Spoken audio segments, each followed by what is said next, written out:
Amrut, Laya. Enseñanzas sobre el estado sin estado. Discursos sobre Dasbod. Sri Sadguru Siddharameswar Maharaj. Enseñanza 12. La búsqueda de Dios. Atenta, la audiencia. El conocimiento puro, que es tan simple que puede comprenderlo un niño, está contenido en la conversación entre el gurú y su discípulo. Dasbod. Capítulo 8, sección 1, verso 1. Una vida entera no será suficiente para una búsqueda en las escrituras. Todo lo que los sabios y santos han expuesto, os lo diré muy brevemente. Escuchad atentamente. Si queréis investigar sobre quién es el Dios más grande, tendréis que encontrar a ese Dios. No es posible llegar a una decisión, apoyándoos solo en la fuerza de vuestra opinión. Tampoco es posible llegar a una decisión, después de leer todas las escrituras.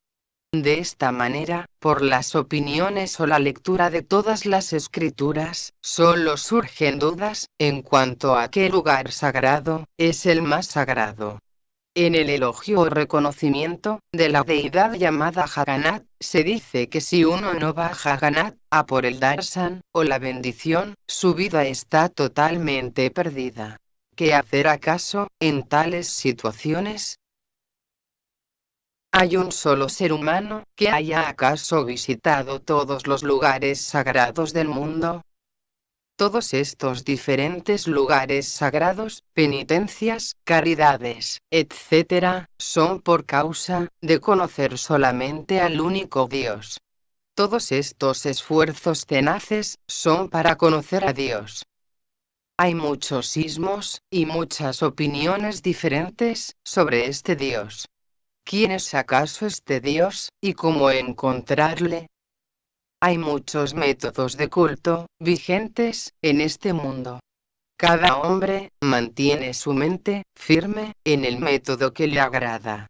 Hay numerosos dioses, y los devotos se adhieren a su Dios, de acuerdo con su propia voluntad. Cuando uno toma en consideración todo esto, no puede decidir quién es el Dios real. Bhagavan, Sri Krishna, ha dicho en el capítulo 10 de la Bhagavad Gita, que aquellos que no meditan sobre esta situación, son como animales. Las escrituras y los hombres instruidos, no han llegado a una decisión, en cuanto a quién es el Dios real. En las tradiciones, hay conclusiones contradictorias, y si una tradición es aceptable para las gentes, se adhieren a ella, con gran orgullo. Las gentes andan ofuscadas, con una multitud de dioses, debido a este tipo de situación. Según ellos, la grandeza de Dios, está en el hecho, de que Dios no puede ser encontrado. Hay muchos, que han resuelto, que no encontrarán a Dios, y por consiguiente, para ellos, Dios ha permanecido inaccesible. ¿Cuál es acaso entonces el propósito de todos esos esfuerzos, yogas, y sacrificios? Si uno puede encontrar realmente a Dios, entonces se plantea el problema, de qué debe hacer uno, para encontrarle. Pero antes de plantear una pregunta como esta, uno debe saber al menos, a qué Dios llamar. En la vida cotidiana, primero se debe identificar un objeto, y después preguntar por los detalles sobre él. Ahí también, en el caso de Dios, primero debemos preguntar cómo conocerle. Ahora voy a deciros, a quién debemos llamar Dios. Dios no es el ídolo que hay en el templo, sino el que maneja los asuntos de todo el mundo. Al que sostiene la actividad de la totalidad del mundo, al que es el hacedor de todo, y que es omnipotente, se le llama Dios. Él hace todas las acciones, como mover las pestañas, ver a través de los ojos, etc. Lo móvil significa eso a cuyo través él se mueve. Y lo inmóvil significa eso a cuyo través él yace durmiente. A él debe la luna su frescor, y el sol su brillo. Es él quien goza de toda esta grandeza. Este cuerpo es perecedero, y esto significa que este cuerpo no es Dios, pero Dios reside en el cuerpo. Así pues, mientras Dios está en este cuerpo, solo hasta entonces hay gloria. Cuando duerme, ello implica que Él descansa, y entonces todo el mundo desaparece. Cuando la consciencia bulle, entonces se produce el viento, o vayú. Cuando el viento fricciona, entonces se forman la luz y el fuego. Todos estos elementos se originan a través de él, y solo después reciben diferentes nombres, tales como el sol, el aire, etc. Esto significa que somos nosotros quienes hemos dado naturaleza a los diferentes nombres. De hecho, no hay ningún oriente, ningún occidente, ningún arriba, ni ningún abajo. Todos estos son nombres que nosotros hemos concebido por nuestra consciencia. Es Dios quien ha creado lo grosero, lo sutil y lo causal. Se dice que un árbol salió del ombligo del dios Vishnu, y que entonces el dios Vishnu comenzó a caminar. Esto simboliza que Vishnu es la consciencia interior, o Antakarana, el sí mismo manifestado, y que entonces nació Brahma, o el intelecto. Incluso después de hacer todo esto, él es, sin miembros, o partes.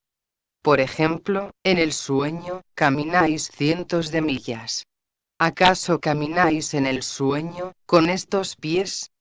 Incluso Brahmadeva, etc., no conoce a este Dios. Esto significa que la consciencia, el intelecto, o la ignorancia, no conoce a este Dios. También significa que no pueden conocerle nunca. Pero los santos saben cómo opera él.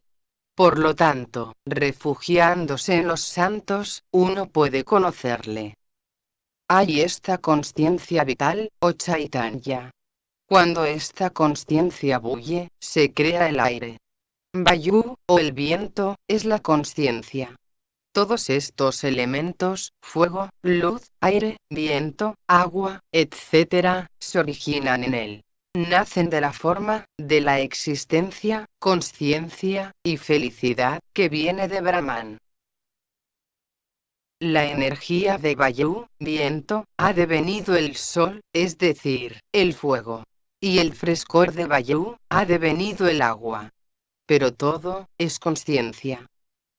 Esta tierra, ha venido al ser, con la ayuda del fuego y del agua. Y de esta tierra, nacen los seres. Nosotros edificamos un templo, e instalamos en él un ídolo de Dios. Entonces creemos que el ídolo tiene algún poder. Por lo tanto, nos inclinamos ante ese Dios. En realidad, Dios reside en el templo que es la forma del cuerpo. La consciencia vital que existe en el cuerpo, es Dios. En la Bhagavad Gita, Sri Krishna dice a Arjuna: yo vivo en el corazón de todos los seres. A lo que cada ser llama yo, ese yo soy, es mí mismo. Abandona todos tus otros deberes, y refúgiate en mí, que resido en el corazón de todo. Yo no soy este cuerpo grosero. También dice a Arjuna: si vas a aquellos que me conocen, o a aquellos a quienes se toma o considera como de mi naturaleza, me encontrarás. Chaitanya, la consciencia vital, es Dios. Para el que la adora, para el que adora a la consciencia vital, o Chaitanya, es fácil encontrar a Dios. La creación de Dios es esta tierra. Pero las gentes que no han recibido ningún conocimiento del Sadgurú, adoran a cosas tales como madera, piedra, etc., las cuales son creadas del seno de esta tierra. Dios es imperecedero, y las gentes toman como Dios cosas perecederas. Las gentes están inmersas en la ignorancia, por eso cuando se prosternan solo ante sí mismos. El creador es diferente de lo que es creado. El santo Tukaram ha dicho que incluso un hombre instruido que expone los libros mitológicos, etc., no sabe nada de sí mismo, no sabe quién es. Eso que hace conocido lo que es desconocido, se llama conocimiento. Si uno lleva a cabo una indagación introspectiva, se comprenderá a sí mismo y a toda la creación. Pero uno no se atreve a indagar nunca. Puesto que uno no ha tratado de comprender a Dios, no puede encontrarle. Avidya significa literalmente no conocimiento, es decir, ignorancia. Es un pensamiento perverso, aceptar como verdadero este mundo, y después pensar en Dios. Eso se debe a avidya. Un hombre sabio piensa diferentemente. El que ve y lo visto son dos entidades. De aquí que la Shruti o los Vedas diga que lo visto es Maya, que el vedor o el que ve es el sí mismo, y que la realidad, es más allá de lo real y lo irreal. La realidad, es Paramatman, es decir, Parameswara, el Ser Supremo, que es más allá del Dios perecedero. El mundo no es verdadero. El sí mismo es verdadero. El que es antes de estos dos es Paramatman. Solo a él, a la realidad, ha de llamársele Dios. La tierra, el agua, el fuego, el aire, el cielo, etc., no son Dios. Las gentes que dicen, Dios vino, y se fue. Dios nació, y murió. Están engañados, y su engaño no tiene límite. ¿Cómo es posible que Dios, que no tiene nacimiento ni muerte, ni tampoco el conocimiento de ello, y que es más allá del nacimiento y la muerte, acaso nazca o muera? El nacimiento y la muerte son características del cuerpo. El hambre y la sed son características del prana, o el soplo. El placer y el dolor son características de la mente. Vosotros sois Dios, y sois más allá de estas 6 características. Sois más allá del nacimiento y la muerte, del placer y el dolor, y del hambre y la sed. El mundo grosero tiene que perecer. El cuerpo también es perecedero. Todo lo que se imagina es el mundo. Cuando no hay la más mínima sensación de separación entre vosotros y Dios, entonces vosotros sois eso, Dios, la realidad. Aquí, no hay absolutamente ninguna imaginación. No hay ninguna sensación como, yo soy Dios. No hay ninguna sensación como, yo soy Shiva. Algunos dicen que como el hacedor puede ser encontrado en la acción, así también el sí mismo puede ser encontrado en este mundo. Los dualistas hacen la siguiente afirmación: este mundo ha salido del Brahman, vive solo por su virtud, y así este mundo debe estar residiendo solo en el Brahman. Esta es la razón de que el dualismo del Brahman y Maya se mantenga. Ni el Brahman ni Maya tienen comienzo. Maya, la ilusión, ha sido creada del Brahman. Sin embargo, tan pronto como Maya se acerca al Brahman, desaparece. Si uno dice que el mundo entra o desaparece en el Brahman, entonces el Brahman tendría un agujero en él. Pero no es así. No hay ningún rastro del mundo en el Brahman. Esta maya, o ilusión, aparece en el Brahman, pero no está en el Brahman. Es como la aparición de un reflejo, en un espejo. Vosotros podéis decir que vuestros vestidos son secados por el sol, pero el sol no viene a secarlos para vosotros. Hay un centenar de vasijas llenas de agua en una terraza, y hay un centenar de reflejos del sol. ¿Significa acaso eso que hay un centenar de soles?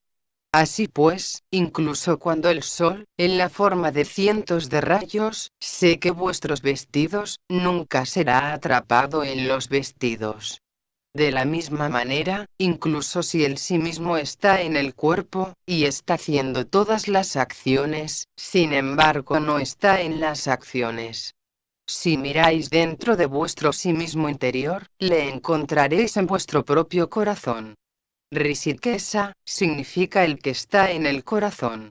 Realizadle. Entonces alcanzaréis al Dios más alto. Conocerle es el estado de liberación.